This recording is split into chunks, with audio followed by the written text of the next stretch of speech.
मैं तो यहाँ तक कह रही हूँ कि जो हम लोगों के फंड में स्ववित्त पोषित है और जो फंड में पैसा आ रहा है वह पैसा टीचरों के देने के लिए जो सरकार ने खुद निर्धारित किया है कि किस प्रकार 70% टीचरों के वेतन पर पैसा जाना चाहिए।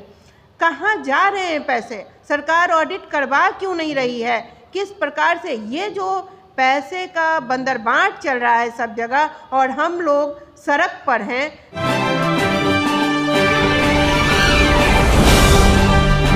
नमस्कार, मैं चंद्रकांत मिश्रा और आप देख रहे हैं टुडे 24.in। बिहार में शिक्षा को लेकर के बहुत ही बवाल मच रहा था। विधानसभा हो, विधान परिषद हो, हर जगह कुछ ना कुछ बातें हो रही थी।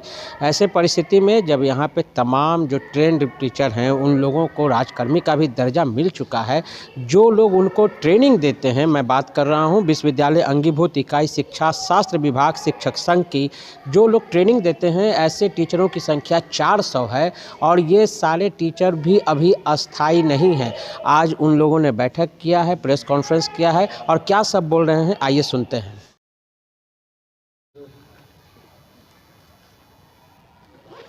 आज जो प्रेस कॉन्फ्रेंस रखे हैं किस उद्देश्य से सर, ये बताइए। सबसे पहले तो आप सभी चैनल वालों का स्वागत है।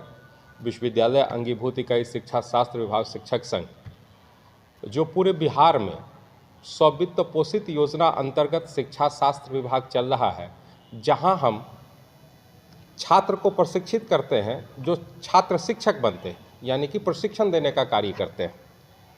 माननीय मुख्यमंत्री नीतीश कुमार जी ने अपनी महत्वाकांक्षा योजनाओं में इसको जोड़ा था। पूरे बिहार में मात्र 6 ऐसे महाविद्यालय थे जिसमें कि बीएड ट्रेनिंग कोर्स हुआ करता था बिहार में। तो उस कमी को पाटने के लिए माननीय मुख्यमंत्री जी ने सेल्फ फाइनेंस के माध्यम से स्ववित्त पोषित योजना अंतर्गत हर एक कंस्टिट्यूएंट यूनिट, यानी वैसा महाविद्यालय जो सरकारी महाविद्यालय है, उसमें उन्होंने कहा कि यहाँ शिक्षा शास्त्र विभाग चलेगा और इसमें इस बीएड की पढ़ाई होगी और हम बिहार के बच्चों को प्रशिक्षित करेंगे। यह 2010 के संकल्प में आया। उसके बाद से ये पूरे बिहार में लगभग अभी 29 महाविद्यालयों में यह कोर्स चल रहा है। हर एक महाविद्यालय में लगभग 100 बच्चे ट्रेंड हो रहे हैं। लेकिन दुर्भाग्य इस बात का है कि हम तमाम शिक्षक विगत 8-10 वर्षों से वहां कार्य कर रहे हैं। कई एक बार प्रतिवेदन हम लोगों ने माननीय मुख्यमंत्री जी के सचिवालय में एवं जब वो यात्रा में थे तो उनके हाथ में अपर मुख्य सचिव दीपक कुमार चौधरी जी से लेकर आपको विजय बाबू जो पूर्व में मंत्री थे, वर्तमान में भी मंत्री हैं, उनको, उनके पूर्व भी जो शिक्षा मंत्री रहे उनको, इसके अलावे महामहिम राज्यपाल को मिलके अपनी वेदना को हम लोगों ने व्यक्त किया है और हम लोगों ने कहा है कि आप हमें अस्थाई करें, चूँकि अस्थाई करना बिहार के लिए भी और बीएड के लिए भी और हम सभी शिक्षकों के लिए भी बेहतर कदम होगा। ऐसे शिक्षकों की संख्या कितनी है? पूरे बिहार में ऐसे शिक्षकों की संख्या महज 400 के आसपास है अभी जो वर्तमान स्थिति है। चूँकि स्थिति यह हो गई है कि हम जिन्हें प्रशिक्षित कर रहे हैं वो बच्चे अस्थाई नौकरी लेके बिहार में अपने भविष्य और राज्य के भविष्य को उज्जवल कर रहे हैं। लेकिन दुर्भाग्य इस बात का है कि हम जिनके भविष्य को बनाने का कार्य कर रहे हैं, हमारा ही भविष्य अंधकार में है और लगातार इस बात को हम ऊपर स्तर तक पहुंचा रहे हैं। वहाँ से कोई संतुष्टिकरण जवाब आपको मिला? आज तक कुछ नहीं। हर एक बार एक पत्र वहां से निर्देशित किया जाता है विश्वविद्यालय को कि आप इन लोगों के अस्थायीकरण के लिए वहां से कुछ भेजिए, जो एक कॉलम पूर्ति है और विगत 8 वर्षों से यही खेला मैं देख रहा हूं। उनका पत्र उनके समय में नहीं कार्य करता, उनका पत्र उनके समय में कार्य नहीं करता है। जो भी अपर मुख्य सचिव के पद पर जाते हैं, बड़े दुर्भाग्यपूर्ण स्थिति है जो मैं आपसे व्यक्त करना चाह रहा हूं। वह आदमी ये बात कह के उस पेपर को रख देते हैं कि ये तो बहुत पहले का है, ये तो खालिद मिर्जा साहब की है, ये तो सीताराम सिंह सर का है। तो इस तरह की बातें आती हैं और वो यथावत रह जाती है, उस पर कुछ होता नहीं है। तो हम लोगों के भविष्य को बर्बाद न किया जाए। हमारा भी अपना जो शिक्षा का दायरा होता है एक प्राध्यापक का, जो बीपीएससी पास करके प्रोफेसर बनते हैं, उनसे 1 डिग्री ज़्यादा लेके हम लोग इस क्षेत्र में आते हैं। मिनिमम हम लोग 2 टाइम पोस्ट ग्रेजुएट होते हैं, पीएचडी या नेट होते हैं, उसके बाद इस पद पर उनकी बहाली होती है। और जो भी लोग आए वो इसी आशा के साथ आए कि हमारा भी अस्थायीकरण होगा, क्योंकि जो पत्र सारे यहाँ से भेजे गए तो उससे ऐसा अनुभव होता था। अब उम्र के इस पड़ाव में हम लोगों को लग रहा है कि ना इधर के ना इधर के हैं, शिक्षक तो बन नहीं सकते हैं क्योंकि वो समय सीमा हम लोग पार कर चुके हैं, और प्रोफेसर सरकार हमें बना नहीं रही है। यह दुर्भाग्य है। जबकि मैं आपको बताऊं कि लगातार हर एक जगह पे हम लोगों ने कितनी बार ज्ञापन दिया होगा, इसका अंदाज लगाना बड़ा मुश्किल है। हर एक, चाहे वह अपर मुख्य सचिव हो, शिक्षा निदेशक हो, मुख्यमंत्री महोदय हो, उप मुख्यमंत्री महोदय हो, हर एक वह दरवाज़ा हम लोगों ने खटखटाया है जो बिहार के उस गौरव को भी वापस करे जो प्रशिक्षण में किसी दूसरे राज्य का बिहार को सहारा न लेना पड़े। मैं चाहता हूं आप लोगों के माध्यम से कि माननीय मुख्यमंत्री महोदय जी हम लोगों पर भी ध्यान दें, और ये शिक्षा शास्त्र विभाग जो 29 महाविद्यालयों में पूरे बिहार में चल रही है कंस्टिट्यूएंट यूनिट में, वहाँ के जो शिक्षक है, चूँकि हम लायबिलिटीज़ नहीं हैं, हम सरकार के बहुत बड़ा वित्त का भार नहीं बन रहे हैं, हमारा प्रोफेशनल कोर्स है। हमारे जो बच्चे आते हैं, जो सरकार फ़ी तय करती है वो अभी 25,000 रुपये से कम नहीं है, तो इसलिए हम लायबिलिटीज़ नहीं है।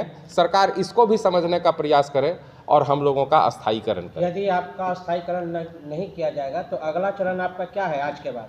आज के बाद हम लोग चाह रहे हैं कि माननीय मुख्यमंत्री जी कर दें। अगर नहीं करेंगे तो हम लोगों ने सोचा है कि एक अन्य मार्ग पर आमरण अनशन की अवस्था में तब तक बैठे रहेंगे जब तक कि उनकी दृष्टि हम लोगों पर सही नहीं पड़े।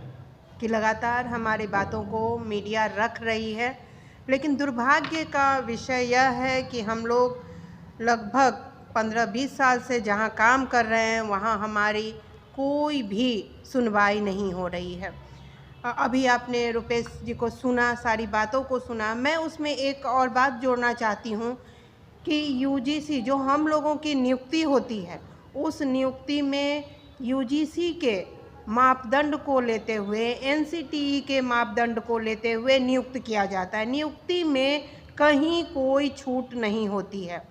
यूजीसी का मापदंड लेकर और प्रत्येक साल विश्वविद्यालय और कॉलेज एनसीटी को लिखकर भेजती है कि ये लोग परमानेंट टीचर हैं, लेकिन जब वेतन की बात आती है, जब और सुविधा देने की बात आती है, तो वहाँ पर माना जाता है कि आप अतिथि गेस्ट हैं, नहीं तो आप एडहॉक पर आए हैं। विभिन्न तरह के शब्दावलियों की इस्तेमाल किया जाता है जो इतना अपमानजनक होता है जिसका कुछ और छोड़ नहीं है। किसी भी तरह से हम लोगों को असिस्टेंट प्रोफेसर भी नहीं माना जाता है। माना यह जाता है कि बंधुआ मजदूर हैं आप। हाई कोर्ट ने निर्देश दिया है कि वेतनमान आपका जो यूजीसी तय कर रहा है उसके हिसाब से नहीं, तो जो आपके यहाँ फ़ी लिया जा रहा है उसके हिसाब से निर्धारित किया जाए। 52,000 से कम नहीं होना चाहिए। साथ ही साथ हर एक साल उसमें वृद्धि होनी चाहिए। जैसे डीए की वृद्धि होती है आम प्रोफेसरों की, उस तरह से होनी चाहिए। लेकिन कहीं कोई नहीं मानने को तैयार है, ना सरकार ध्यान दे रही है, ना राजभवन ध्यान दे रहा है, और जो लोकल बॉडीज़ हैं, विश्वविद्यालय है और कॉलेज है, उनको तो सुनना ही नहीं है। मैं तो यहाँ तक कह रही हूँ कि जो हम लोगों के फंड में स्ववित्त पोषित है और जो फंड में पैसा आ रहा है, वह पैसा टीचरों के देने के लिए जो सरकार ने खुद निर्धारित किया है कि किस प्रकार 70% टीचरों के वेतन पर पैसा जाना चाहिए, कहाँ जा रहे हैं पैसे, सरकार ऑडिट करवा क्यों नहीं रही है, किस प्रकार से ये जो पैसे का बंदरबांट चल रहा है सब जगह और हम लोग सड़क पर हैं, तो इसका क्यों नहीं ध्यान दिया जा रहा है। पिछले 10-12 वर्षों से हम लोग स्ववित्त पोषित जो अंगीभूत इकाइयों में राज्य के 29 महाविद्यालयों में संचालित है बीएड विभाग, जिसको हम हिंदी में शिक्षा शास्त्र विभाग कहते हैं, उसमें कार्यरत हैं। और जो शिक्षक अब बच गए हैं उसमें कार्यरत, उनकी स्थिति ये है कि वो अब उम्र सीमा के बंधन के कारण किसी भी दूसरे नौकरी में नहीं जा सकते हैं।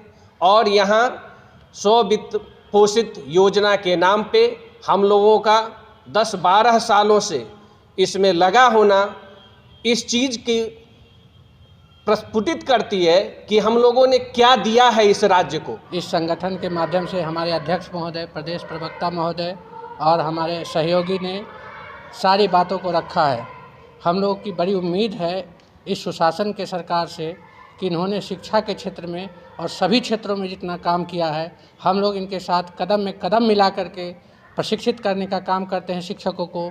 जो शिक्षक इनके गरीब जनता, मतदाता और गरीब लोगों के बच्चों को पढ़ाने का काम करते हैं, आज उन्हीं को प्रशिक्षित करने वाले शिक्षित भूखे और भटकते हुए भविष्य को देखकर उनसे उम्मीद की इच्छा रखे हुए हैं कि अगर वो इस सरकार में हम लोग को नहीं देखेंगे तो हम लोग कहाँ जाएंगे, हम लोग का जन कल्याण कैसे होगा।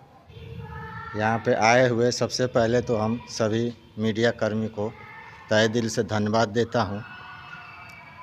आज हम लोगों की जो मांग है, बिहार में लगभग 29 कॉलेजों में शिक्षा शास्त्र विभाग चल रहा है, जो कि लगभग 2900 विद्यार्थियों को प्रत्येक साल प्रशिक्षित करती है। उसमें से जितने भी हम लोग शिक्षक कार्य करते हैं, उन लोगों की स्थिति आज के समय में बहुत ही दयनीय हुई है, जिसमें से मैं MLT कॉलेज सहरसा का एक जो है शिक्षा शास्त्र विभाग का शिक्षक हूं और एक दिव्यांग शिक्षक भी हूं, जो कि सारे प्रशिक्षुओं को प्रशिक्षण देने का कार्य हम लोग करते हैं। रही एक बात कि पूरे बिहार में अगर स्थायी शिक्षा शास्त्र की अगर बात की जाए तो वो मात्र 4 ही है, जिसमें से लगभग 2 की मान्यता नहीं है। और इस बिहार की धरती पे बहुत ऐसे गरीब बच्चे हैं जिनकी इनकम स्रोत जो है लगभग उतनी फीस दे करके करने की क्षमता नहीं रहती है।